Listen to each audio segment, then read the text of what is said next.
काय झालं, सत्यजित नाही आला का? हाय, बाहेर येतोय. मी जरा बघून येते. अगं तू कुठे चाललीस? तू थांब. काय मग मल्हार, तुमच्या घरी कधी सनई ऐकायला मिळणार आम्हाला? आता तुम्हीच सांगून बघा. अच्छा, म्हणजे मी इथं नसताना माझ्या लग्नाची केस बोर्डवर आलेली दिसते तर? तू काही म्हण, पण तू आणि सत्यजित बरोबरीच आहे. तुझंही वय झालंय लग्नाचं. काय ना काकू, कोर्टात रोज एवढ्या जोडपे बघतो. दोघांचे स्वभाव वेगवेगळे, चित्रविचित्र सवयी. हा, म्हणजे कधी मुलगी नवऱ्याला कंटाळलेली असते, कधी नवरा मुलीला कंटाळलेला असतो. नवऱ्याला दुसऱ्याच कोणातरी बाई बरोबर राहायचं असतं. दोघांना माहित असतं आपण काही सोबत राहू शकत नाही. त्याचं उत्तर एक, कोर्ट. आता रोज एवढ्या केसेस पाहिल्यानंतर, ही अशी तारा पाहिल्यानंतर माझं मन होईल का? म्हणून लग्नापासून 4 हात लांबच आहे, आणि तेच मला आवडतं. अरे पण तू कोर्टाचं काय सांगतोस मला? तुमच्या घरी एक उत्तम उदाहरण आहे याचं. चांगलं बघावं माणसानं नेहमी. पण माझ्या मम्मी डॅडींसारखा संसार आता काही बघायला मिळणार नाही.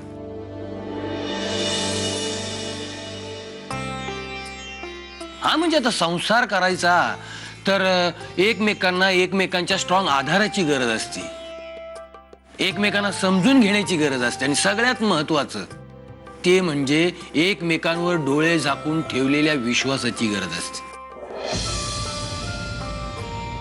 मी आलेल्या एवढ्या जोडप्यांना बघतो, पण कोणात पण ते दिसत नाही. म्हटल्यावर कशाला, म्हणून त्या भानगडीतच पडत नाही. पण आमच्याकडे हे सगळं आहे, हो ना? हो. Very good. मल्हार, अरे कोर्टामध्ये येणारी माणसं तशीच असणार. म्हणून मी फॅमिली मॅटर घेतच नाही ना. नसताना आत करायचा नाही. Criminal cases direct. हो, पण मग कोर्टाच्या बाहेर येऊन बघा जरा.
खूप उपकार होते तुझे माझ्यावर, आणि मला नाही वाटत पुढचे 7 जन्म सुद्धा मी तुझे हे उपकार फेडू शकेल. थँक्स.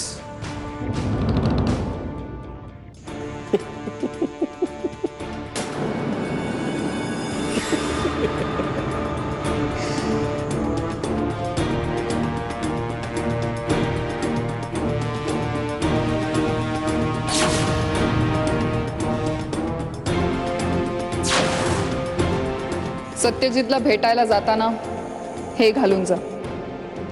सत्यजितचं आहे. सांग मंजिरीने तुला गिफ्ट केलाय म्हणून.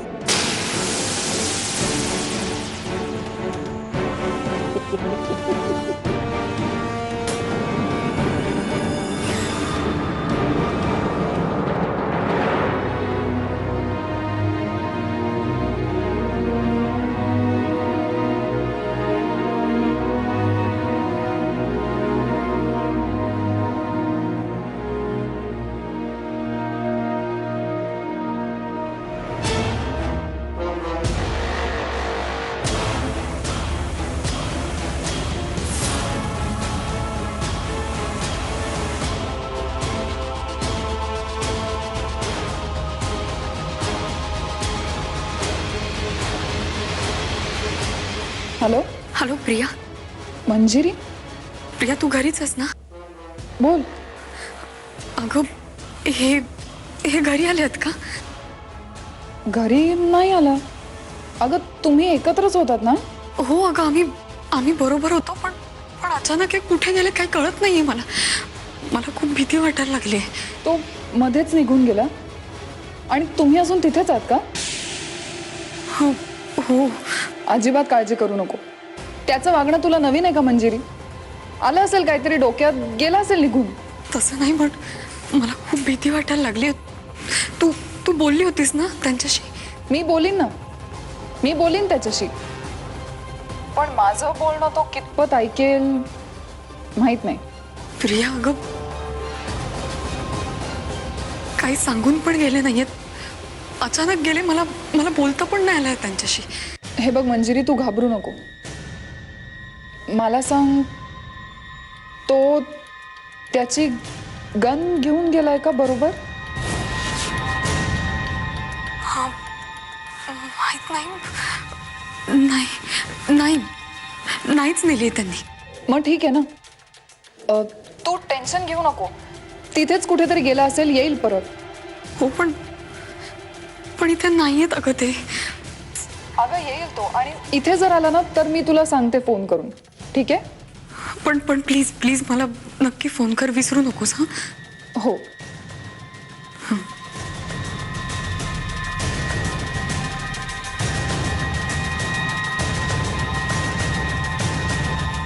वहिनी, दादा कुठे गेले? अगं नाही, माहिती नाही मला. तुम्हाला सांगून नाही गेले? नाही, त्यांचं काहीतरी काम असेल ना महत्वाचं. येतील ते इतक्यात. बर, मी आलेच.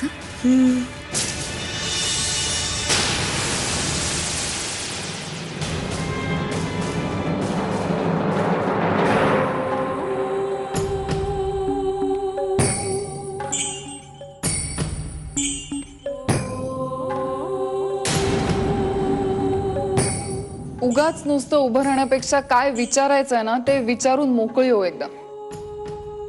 आई अंबे, मला काय बी विचारायचं नाही. आत्या, मला ना तुझ्या चेहऱ्यावर प्रश्नचिन्ह दिसतायत बरीच. असं असतील, पण मी कोण विचारणार आहे ना? आणि समजा मी विचारलं तर तू थोडी मला सांगायलीस ते. बर, प्रिया, तुला मागचं समजा आठवतं ना? आपण दोघी बी एका जहाजात होतो. अगं तू मला समजा सांगितलंस तर मी काय लगेच दवंडी पिटवायला जाणार आहे? काय सांगू, सतत इथे तुझ्या समोरच तर आहे. येस, ते तू माझ्या डोळ्यासमोर असतीस, पण कुठं जाती, कशाला जातीस हे तू मला सांगितल्या बिगर मला कळणार आहे. त्या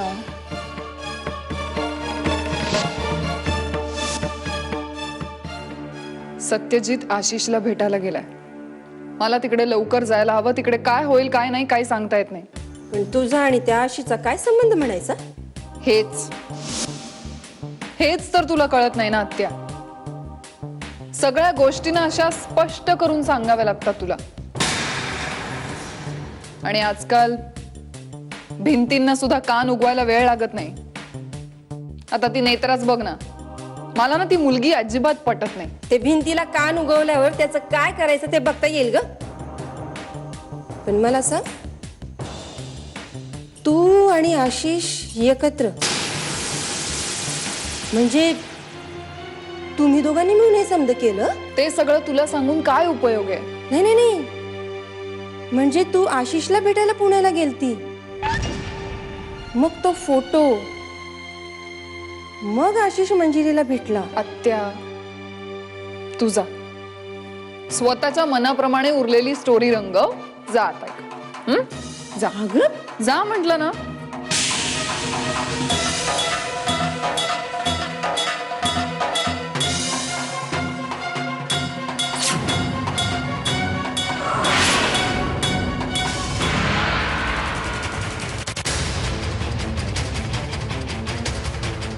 सत्यजित, हे रक्त तुला तुला काय प्रिया का- प्रिया मला काहीही झालेलं नाहीये. पण मग एक रक्त, प्रश्न विचारत इथे उभी राहू नकोस.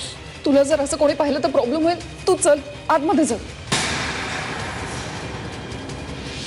बस.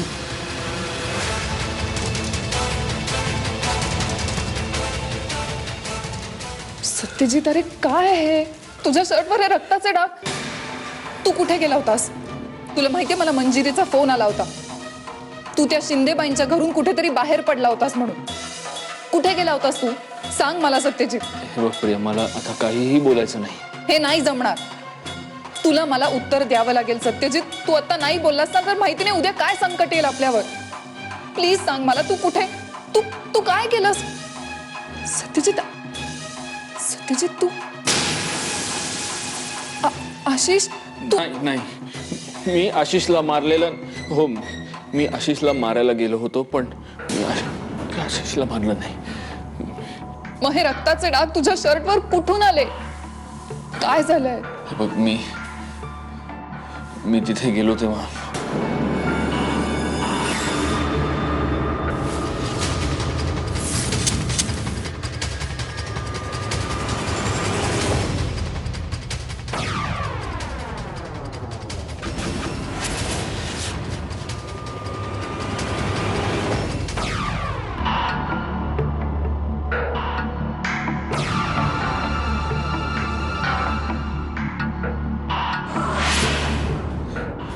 आणि मी अचानक पाहिलं तेव्हा हे रक्ताचे डाग माझ्या शर्टवर होते. मला खरंच नाही माहिती प्रिया, त्या मुलाला कोणी मारलं कसं. नाही, पण मी इथे तुझ्याशी बोलत असं उभं नाही राहू शकत. मला शिंदेबाईंच्या घरात जायला पाहिजे. मी तिथून लोकांना प्रश्न पडतील की मी कुठे. एक मिनिट, वेळ लागलाय तुला. तू तू असं जाणार आहेस? शर्ट बदलून जा.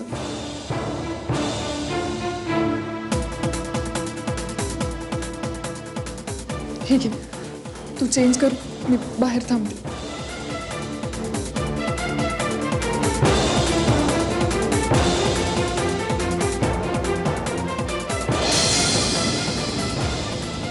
सत्यजित, मला खूप भीती वाटते. या सगळ्यात तुला जर काही झालं ना तर. मला काहीच होणार नाही. मी काय केलं नाही. मला काहीच होणार नाही.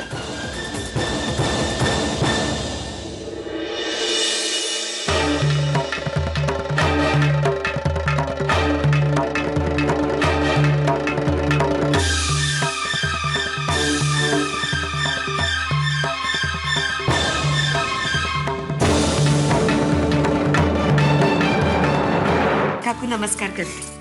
अखंड सौभाग्यवती बाबा, अखंड सौभाग्यवती. आता येत जा अधून मधून दोघी. हा हो नक्की, तुमचा हातचा खायला मी कधीही येईल. गौरांग, आता तुम्ही कधी येताय आमच्या घरी सहकुटुंब?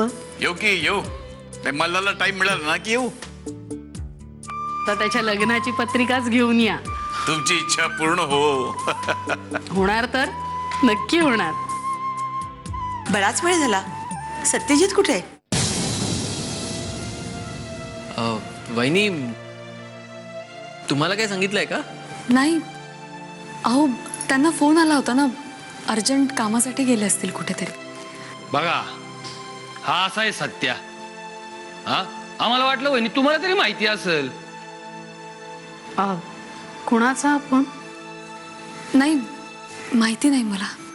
गौरांग, त्याला फोन लाव. त्याला म्हणावं निघायची वेळ झाली. नाही नको, कशाला फोन करायचा? काही कामात असेल डिस्टर्ब कशाला करायचा? मी येतो ना तुम्हाला सोडायला, काही प्रॉब्लेम नाही ना. नाही. अरे हा बघा, आला की सत्यजित. काय रे बाबा, कुठं होता कुठं तू? खरं कुठे गेला होता? अरे सांगून तरी जायचं ना बाबा. का कुणाला कळू न देता करण्यासारखं काम होतं? अरे नाही, तसं काही नाही. नाही, तसं असेल तर ते क्राईम आहे. हा, म्हणजे पिनल कोड मधला नसला तरी मॅरेज कोड मधला नक्कीच. काय वहिनी, क्राईम आहे का नाही? नाही अहो तसं नाही. निघूयात का आपण? हो बरं, येतो. वाट बघतो लग्नाच्या पद्धती. या.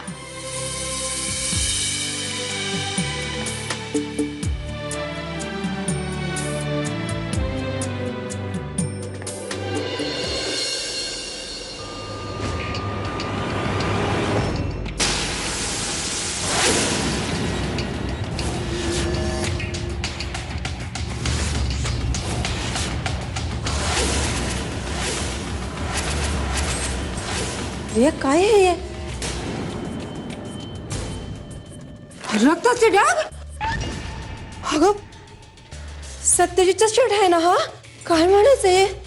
काही म्हणायचं नाही आणि काही विचारायचंही नाही. रिया, आत्या, आपल्याला ना काही गोष्टी न कळलेल्याच बऱ्या.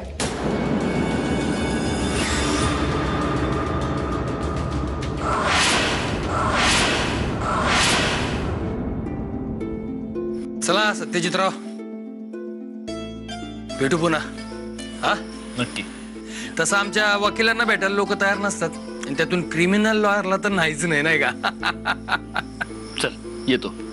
बरं ऐक ना, मगाशी वेगळा शर्ट होता, आता वेगळा का बरं?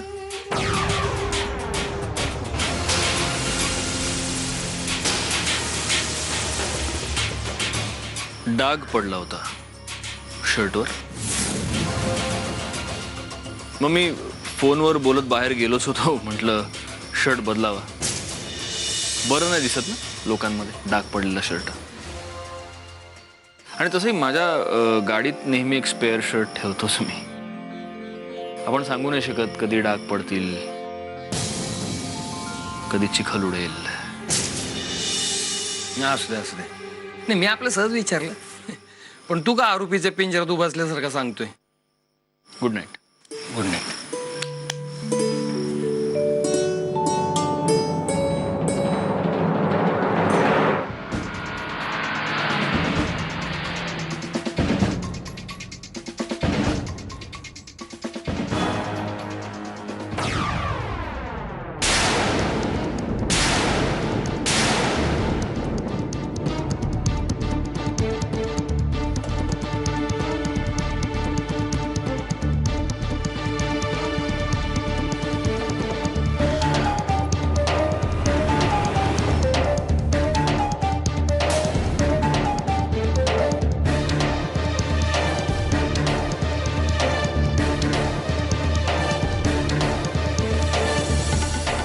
काय झालं? तुम्ही कुठे गेला होतात? हे बघा मला सांगा प्लीज. घाबरू नकोस. तुझा बॉयफ्रेंड अजून जिवंत आहे. काहीच नाही करू शकलो मी त्याला. आज तुझा भाग्याचा दिवस आहे मंजिरी. पण प्रत्येक दिवस भाग्याचा असेलच असं नाही. तुमच्या हातून काही वाईट घडू नये बस एवढंच हवंय मला. आशिषचं काही वाईट होऊ नये. तो जिवंत राहावा एवढंच हवंय तुला.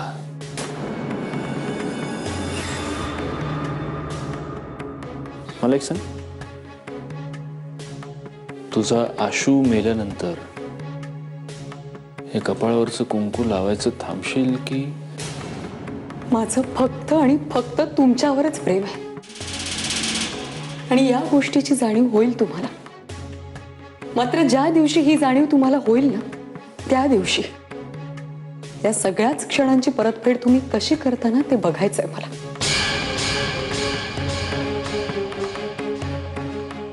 तुझ्या या कॉन्फिडन्सचं खरंच कौतुक वाटतं मला.